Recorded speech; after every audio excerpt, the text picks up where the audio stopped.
দেশটির জনগণ আর দেশের নেতা বেতারা আসাদুজ্জামান সংসদ ভবনে প্রথম ভাষণ দিয়েছে। প্রথম অধিবেশনে ইহুদিবাদী লোক এদেশটারে বানচাল করতেছে, দেশে বিশৃঙ্খলা করতেছে, উনি দেশের উন্নয়নমূলক কাজ করতেছে। কিরে তাইতে বুঝছিস বলাবান কিছু ভাষণ দিতেছি, শোন তোরা। কিরে আসাদুজ্জামান মাদার সত, তুই ভালো আছিস? ইলেকশনে ভোট চাইবার মানুষের বাড়ি যাবি, ব্যালট পোস্টার দিতে যাবি বিধায় আগে মানুষকে পুলিশ দেন অ্যারেস্ট করাস, কত ইনকাউন্টার করাস, খুন করাস নেতা দিয়ে মানুষের বাড়ি, হুমকি দামকি মারস, তারপরে পোস্টার দিতে যাস, মানদামটা লয়ে লস আগে, তারপরে ভোট নেস, ভোট নিয়ে মানুষের ব্যাকল বানাস। কিরে মাদার চোদ, ইহুদিবাদী কারে কয়? আমি কি চিনি রে মাদার চোদ? আর আমি যদি যাই মাদার চোদ, তোরা চাইতে আইসোস তোর মান নামে যাই। কিরে মাদার চোদ, ইহুদিবাদী কারে কয়?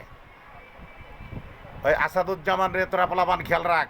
খানকির পোলা ওই যশোর থেকে চুরি করতে করতে এই তুরি আইছে খানকির পোতে। খানকির পোতে বলে বাহিরের রাষ্ট্রে 500-র উপরে স্পটের ভিতরে সম্পদ করছে।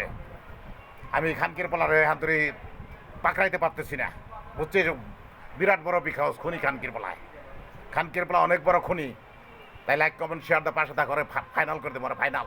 বুঝতেছিস তো? আমার পোলাপান জেনে পাবি, ওরা ফাইনাল করে দে, ওরা ফাইনাল বানাবো। ও ইহুদিবাদী চোদায়, বড় বড় নীতি কথা চোদায় পার্লামেন্টে বইয়া। পার্লামেন্টে নীতি কথা কাজ রাখলে আসাদুদ মাদার চোদ 500-র দেখুন করছাস এবার ইলেকশনে যাইয়া 500-র উপরে খুন করছাস। গোয়েন্দা রিপোর্ট ইলেকশনের 15 দিন আগে বা 2-1 দিন কম বেশি তার আগে 345 জন খুন করছিস, তার স্পট দিছে গোয়েন্দারা। আর 15 দিনের মধ্যে 8 বাকিটি খুন করছাস। মাদার চোদ, তুই ইহুদিবাদী নীতি কথার ভাষণ দাস তুই পার্লামেন্টের ভেতরে, সুয়ারের বাচ্চা। খানকের বলার আবার প্রশাসন ইনকাউন্টার করে দিবি। আমি তোদের অর্ডার করলাম। আর দেশের জনগণ সচেতন থাক, ওই কুত্তার বাচ্চারা জেনে পাবি, পাকড়াই পারলে আমার বস্তায় পড়বি খানকির পোলা বাইরে।